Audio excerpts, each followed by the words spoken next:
Hello. It's 2 o'clock, so we're going to begin. Hello, everybody. My name is Jolene Noel, and I'm the Secretary to the Commission. And in absence of an elected Chair and Vice Chair, I hereby call this meeting of the Canmore Planning Commission to order at 2 o'clock. Before we get started, I just wanted to cover a few housekeeping items. In the event of an emergency, you can exit the room out the door to my left or the door behind me. I feel like a stewardess. Our muster point is right out in front of the plaza out there. This room is also equipped with 2 panic buttons. There's one at the chair where Darlene is sitting here, and there's also one at the clerk's desk where I sit. And lastly, the washrooms are out the door behind me, end of the hall to the left. So as next item on our agenda, as per section 9.2 of the Town of Canmore bylaw 2019-160 Development Authority, and this being the first meeting of the calendar year, a chair and vice chair are to be elected. So therefore, I will look to the commission to nominate a chair. And I'm going to actually ask 3 times so everyone has an opportunity here. So I ask for a nomination. I'd like to nominate Jeff Roberts. Okay. I'll ask the second time. Is there any other nominations for a chair? Okay, and I'll ask a third. Any other nominations? Okay. So I know that Jeff Roberts, we had conversation through email, so that he has accepted it. So Jeff Roberts has been nominated for chair, so I move the board, to accept this nomination. Those in favor, raise of hands. All right, so that is motion carried unanimously. Now I look to the panel and ask for a nomination of a vice chair. I'd like to nominate Darlene Parnack. Okay, and I'll again ask 3 times. I have a second time to ask for a nomination of a vice. All right, and a third time. Any nominations, any takers? Okay, so Darlene, do you accept? I accept, thank you. Excellent. So I move the board to accept this nomination. Those in favor? Those opposed? None. Motion carried unanimously. So with that, I will hand the floor over to you, Darlene. And again, I just ask everyone to use their mics when they talk. Thank you. Okay, thank you. So again, my name is Darlene Parnack. I will be the chair for this meeting. All questions and comments shall be directed through the chair. The board members here are, and I'll start with Joanna over there. Doug Wright. Alex Pooley. Florian Youngen. Larry Bowen. Thank you. Will the town administration staff please introduce themselves? Jolene Noel, clerk. Lauren Miller, Manager of Planning and Development. Whitney Smithers, General Manager of Municipal Infrastructure. And Alaric Fish, Senior Planner. Thank you. I move the commission to adopt the agenda as presented or as amended. Oh, sorry, missed a step there. Are there any additions, deletions, or changes to the agenda as provided? No, there are not. Okay, great. I move the commission to adopt the agenda as presented or as amended. Those in favor? Those opposed? Motion carried. Okay, to the previous minutes, are there any additions, deletions, or changes to the minutes of the, sorry, what date was that? Do you remember the date of the last? October 9th. October 9th meeting, thank you. And there were no changes or additions from me. I actually, just one quick point of clarification.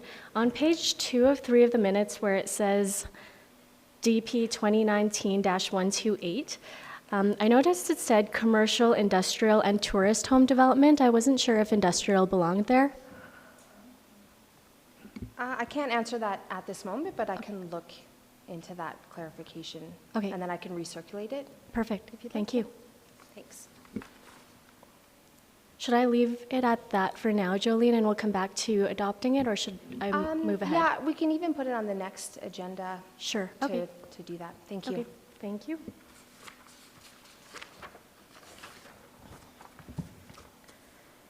Okay, the process this afternoon will be as follows. First, administration will present the matter before the commission.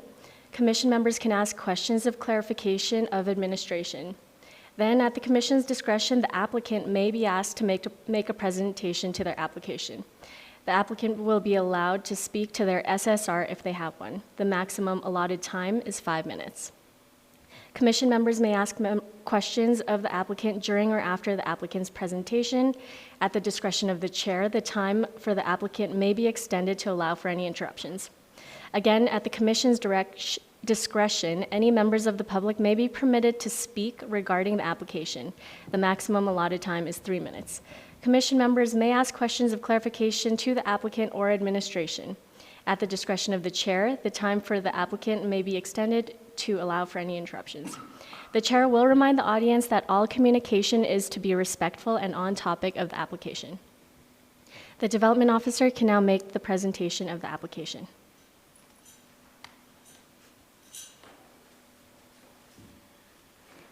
Good afternoon. Thank you very much. I hope you've had an opportunity to look through the staff report. I will touch a few key points. I won't go through it in great detail, so I'll try and move fairly quickly through the presentation here.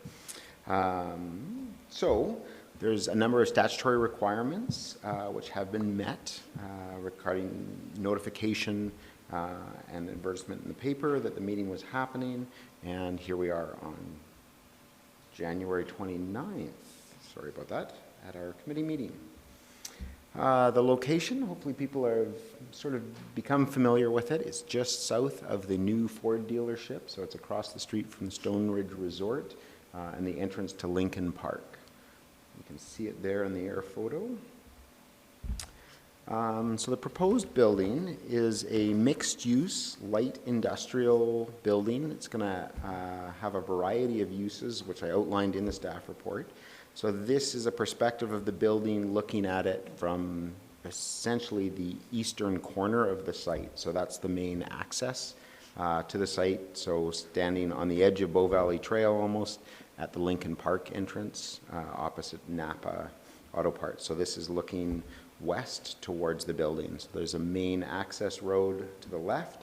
And you can see on the right side here is a new and improved pedestrian connection pathway that parallels Bow Valley Trail. As I mentioned, it's a mixture of uses, some of which have been undefined at this point. That's sort of normal for a building like this. The structure will be built and tenants will fill in over time. So the known uses are some light manufacturing operations, construction trade shop, a laundromat, some office space, and there's likely to be some sort of accessory retail sales. So those need to be smaller in scale under the current bylaw, but that's all conforming with the bylaw. It's a mix of permitted and discretionary uses, but overall, administration is satisfied with the uses as proposed. At a high level, the municipal development plan gives guidance for planning direction in the town. This is an exciting project because there have been no new industrial buildings built in Canmore in the last 15 years. Industrial buildings provide an important tax base and service to serve the local community. This kind of development supports the diversification of the economy that's aspired in the MDP. There's a couple of specific policies in the MDP that talk about the business industrial area. And again, like I said, those are consistent. This application is consistent with that direction. Back to the site plan. So this is a little bit off. North is sort of slightly to the top right. It's a somewhat unusual site, how it's narrow at the front and then gets wider at the back. So that provides some challenges in having a strong street presence with the building, but the layout that they've done absolutely meets the objectives of that and the intent for the district. So you can see Bow Valley Trail on the right and then the shared access road. So at the time that the southern lot, Lot 3, is developed, it will share access with this road. So it's a good, efficient use of space in that sense. The parking requirements are calculated under the current existing bylaw, and it meets the parking requirements as outlined. It exceeds it in bicycle parking. There is, for loading, The requirement is technically 3.5 stalls. They're providing 3 stalls. Administration felt comfortable that that was adequate. There's a clause in the regulations that I haven't replaced here, but they're in the report that talk about where there's unknown uses, we need to sort of apply reason to typical uses. I can't think of any development that has any more than 3 loading stalls anywhere in town. The grocery stores and Canadian Tire, I think, have 2 loading stalls. That's the most intensive, sort of heavy truck traffic doing loading and unloading. So I think the 3 stalls proposed here are completely adequate. I touched briefly on the pedestrian connections. You can see it there on the right. This site and the Ford, between the 2 of them, they've done a really good job of making the connection from the existing pathway on the northeast side of Bow Valley Trail to enable people to access the site either as pedestrians or cyclists or skateboarders or rollerbladers. The non-vehicle access is great. And so as part of this development, there will be another crossing of Bow Valley Trail to sort of make a logical connection and loop through there. So I touched briefly on the building design. It's generally a main floor with the option of a second floor. So you can see in the bottom right drawing there, Unit 14 and Unit 10 are proposing to develop the upper second or mezzanine level. You can see that by virtue of the stairs that they're showing in there. And so where those have been proposed, all of that floor area has been counted in the development and considered for parking calculations.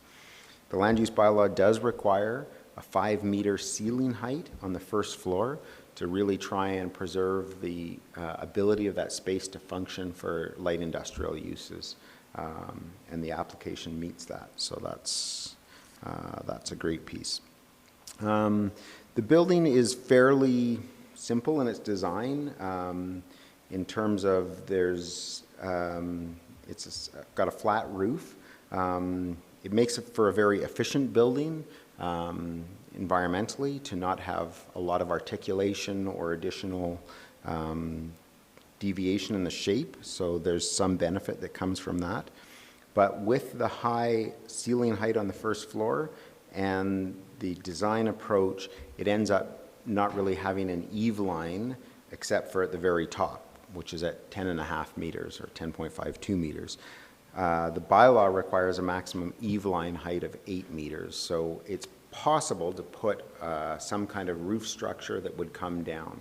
We certainly look for that in other areas of town where the guidelines are more prescriptive. In this case, it does result in a fairly significant variance, but one that administration supports given the overall design of the building. For example, the Ford building to the north is 9.83 meters tall, so this building is a little bit taller, but not significantly. Now, the Ford development has taken a more traditional roof structure approach to it, but they don't have nearly as much floor space on the second floor. Building materials and overall design. So the building is largely metal siding. You can see that in the dark charcoal color. But the applicant has done a good job of providing some architectural elements that sort of provide detail and visual interest to the building to break up that otherwise large mass. So the requirement for detailing colors and materials are generally met in the bylaw, although the bylaw does not allow for metal siding. So in this case, that's the other variance, the metal siding. It's got a metal roof, which is somewhat inconsequential, but technically it is a metal roof, which is also not permitted, and the anodized doors and windows. So I've lumped those into a variance around the building materials, but the key is that administration is overall satisfied. I think the overwhelming impression of the building is one that fits into the natural environment with more understated colors as the key piece. The applicant has provided a sustainability screening report. It results in a positive score. The key elements there are the jobs, the proximity of the location of the development, some long-term waste diversion, some other small pieces around construction waste, and really the increase in commercial assessment, which is something that the town is, our municipal development plan really encourages, and it's hard to ensure that we get that. So this development is entirely in line with that. There has been some talk about the potential for employee housing on the site. It's not currently allowed in the bylaw. A new bylaw was recently passed by council. It's not in effect yet, but it could be in the future that employee housing might be considered on the site. That would, if that were part of the application now, which it cannot be, but it would increase the score of the sustainability screening report even more. So in conclusion, there's two variances that I mentioned, one to the eave line height and the other to the materials of the building. Administration is supportive of these. They're generally either minor in scale or acceptable based on the overall design and the site. There are a couple of conditions that we've recommended. There's an overland drainage right away at the back of the site. We're just trying to get some confirmation from the engineering that the proposed solution to pipe that water is adequate. So that's a condition. There's a very minor piece on the landscaping. I talked about that shared road, and so we just need an agreement with the other landowner to see that that's in place. The town won't be party to that agreement, but we just want to make sure that it's covering off the details of the development. And there's a couple of other very minor engineering issues. But overall, administration is in support of it, and therefore we recommend that the Planning Commission approve the development as identified in the report. And I'm happy to answer any questions. Are there any questions for administration? I have a couple questions. Just for my own clarification, in the MDP, this property is in, or sorry, yeah, in the ARP, the property is in the southern business precinct, and that is superseded by the MDP, which puts it into this business industrial zoning. Is that correct? There's a bit of a hierarchy. So the MDP is the highest and most general. So you can see from the MDP map, in this case, it breaks the town into 5 different categories. So it's quite high level. The area redevelopment plan for Bow Valley Trail, I believe it has 5 subcategories in that much smaller area. So the MDP is sort of a higher level guiding document. And then the ARP and then the land use bylaw provides the most detail. Okay, so I'm just asking because in the ARP, the property is in the southern business precinct. Or sorry, I might have that mixed up. In a more like in the same precinct that has some of the tourist home buildings across the street, which has different sort of architectural guidelines, expectations. So I'm just trying to understand what the zoning is, basically. Right. Yeah.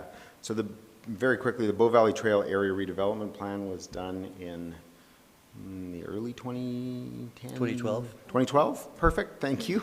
In 2012, and so it looked at the entire Bow Valley Trail area in more detail, and the southern business precinct was a brand new sort of conceptualization of that land. Mm-hmm. So some of the land had been in what was previously the Bow Valley Trail Land Use District, yep, which covered the entire stretch of Bow Valley Trail. Yep. And so that included some of those other more visitor-oriented accommodation, yep, uses that you're talking about. Yep. So when the ARP was passed in 2012, then following a land use bylaw amendment, and that created the Southern Business District. So some of those other uses now are non-conforming uses, okay, in that new industrial district. Okay.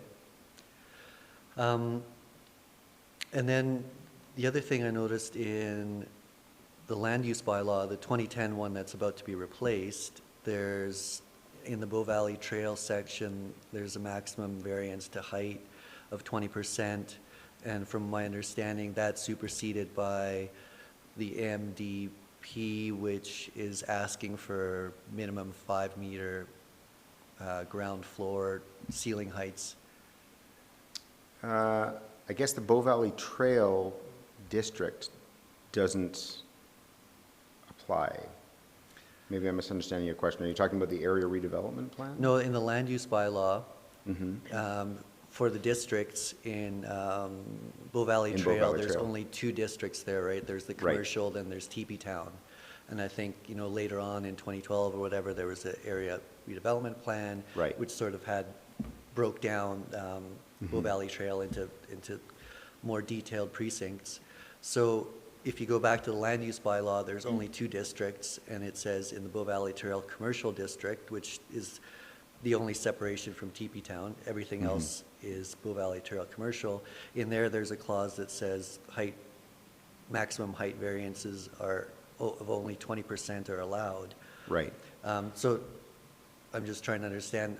I think that clause is superseded by a later, I think it's in the MDP or the ARP, where you're wanting to get minimum 5 meters ground floor heights.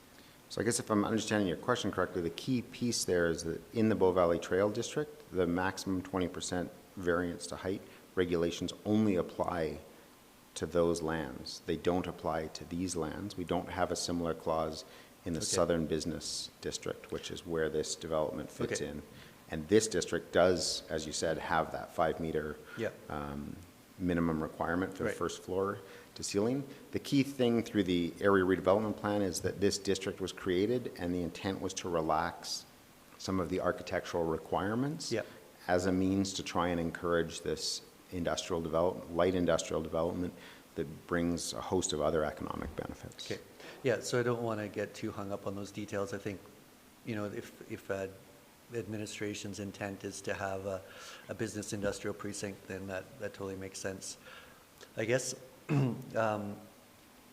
my comment about the proposal is, architecturally speaking, I don't have any problem with using metal cladding. I think that's quite an appropriate substitution. You know, there's many good reasons. It's very low maintenance and fire smart, and I think the renderings show that, you know, it's quite an appealing appearance still.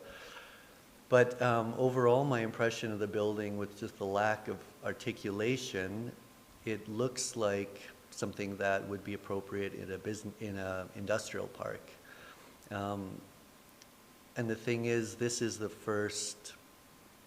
the only business industrial precinct in Canmore, so we don't really have something else to compare it to. Like, is this appropriate architecturally in this district or not? We can compare it to the Ford dealership, which has a higher level of architectural articulation. We can compare it to buildings across the street, which have a higher level of architectural articulation. So, you know, I'm not really sure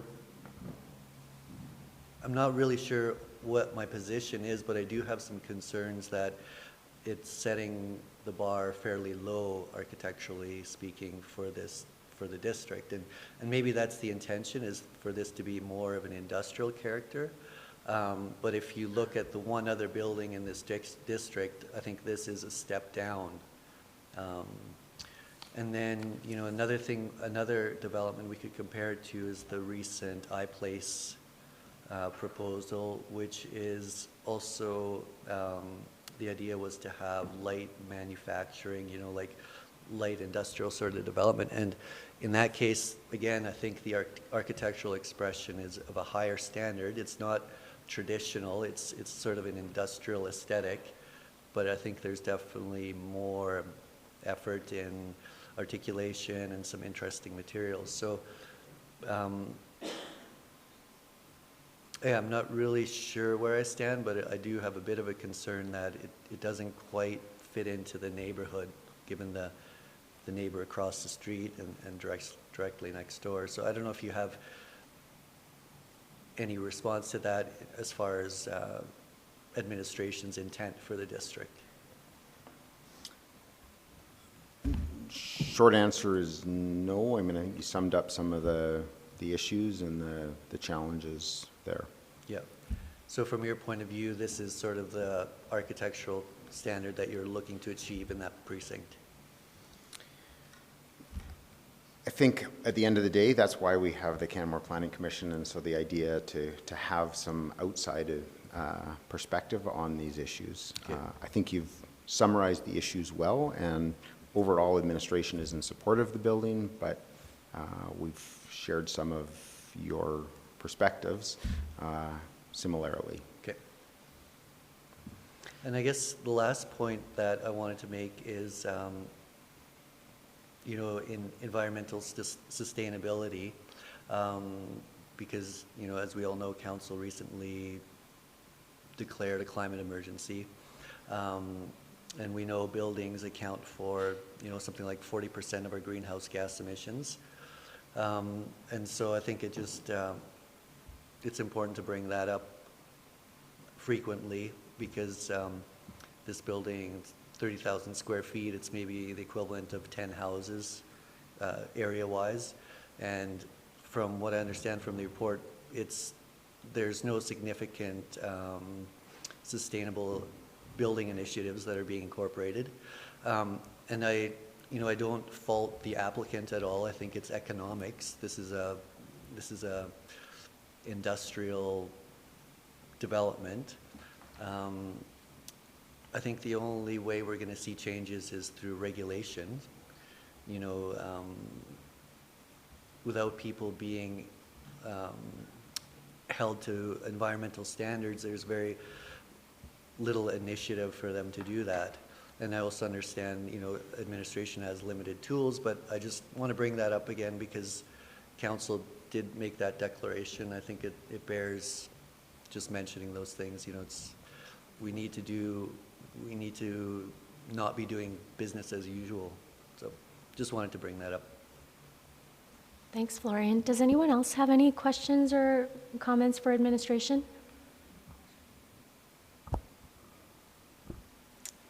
Thanks for your presentation, Mr. Fish. I was wondering, understanding that this would not happen or may not happen except into the future, past April 1st, if the applicant were to look to put employee housing within the building, would there be any additional requirements for parking, or is the parking still sufficient? That would fall under the new bylaw, so then we have a new calculation for the bylaw. Right, I know, that's why. So, I mean, obviously, you can't fit any more parking on the site. No, nor would you So- want to. No. So, if it resulted in an increase in parking requirement on the site, either we would not approve it or we would have to approve it with a variance. Understanding, though, that if you were to put employee housing in there, you'd be taking away another use, so you'd be replacing one use with the other, so it might just be a wash. I just wasn't sure if Yes. there'd been yeah. any thought put into that. The exception being if there were undeveloped second floor or mezzanine space that became something. Yes. But that's an issue regardless whether it's employee housing or, as you say, another use. Okay. So it would be evaluated at the time of the application. Would there be additional offsite levies required if they were to add? I guess that's an adding and subtracting game as well. So the MGA allows us to only collect offsite levies once. Gotcha. So if there's any intensification on use, it's very difficult for us to collect additional offsite levies. If they've already been, there's some technicalities, but that's the general summary. Okay, thank you very much. Thank you. Are there any other comments or questions? I have a few questions. First of all, I'd like to say I do believe there's a need for this type of property, and I support your comments that administration has made. I also have some concerns, as previously mentioned, is the appeal of the building, as that road could be deemed sort of a gateway to Canmore. And, you know, and when we do look at the buildings adjacent and across, there is, in my opinion, also more substantial appeal to those buildings. My final comment and a question is on the access agreement. What role does the town play in that? And should it not be a condition of the approval that is in place? So it is a condition It is as will be. proposed of the approval that Okay. the mutual access agreement be in place. Yeah. The role is that if there is no mutual access agreement in place, you can't actually build, the access is not adequate to the site. So in that sense, We do require it, and we will look for it prior to construction, but we won't be a party to the details of the agreement in terms of if they want to charge some kind of fee or something for it, we won't be involved in that. But you will be sure it's adequate for the access? Yes, absolutely. Thank you. Yeah. Thank you, Madam Chair. Thank you. Any other questions or comments? I have one hopefully quick question is just for clarification purposes, what we're approving today is just for the development itself. Like, does that encompass the uses that are listed, or will those be applied for separately? So it does encompass the uses that are listed now. So there are, where spaces are identified as having a specific use, that is covered now. Okay. Generally, what we've done in the past is it sort of defaults to a light industrial. So if someone wants to put in something different, that's a different use, then they would apply for a change of use. But if it was a permitted use, I believe construction trade shop, they may not even need a development permit to put a construction trade shop in there. If there was something that was a more discretionary use, then it would require a development permit and would be evaluated at that time. I see. Okay. So essentially the uses that the parking calculations were based off of would be the uses that are approved, and anything above and beyond that, such as employee housing, would be applied for separately. Exactly. And parking Yes. recalculated, et cetera, et cetera. Exactly, Okay. yes. Perfect. Thank you. Where am I now? Sorry, this is my first time. Okay, I see that the applicant is in attendance. Do the board members wish to hear from the applicant and/or have any questions for the applicant? Okay. Mrs. McLean?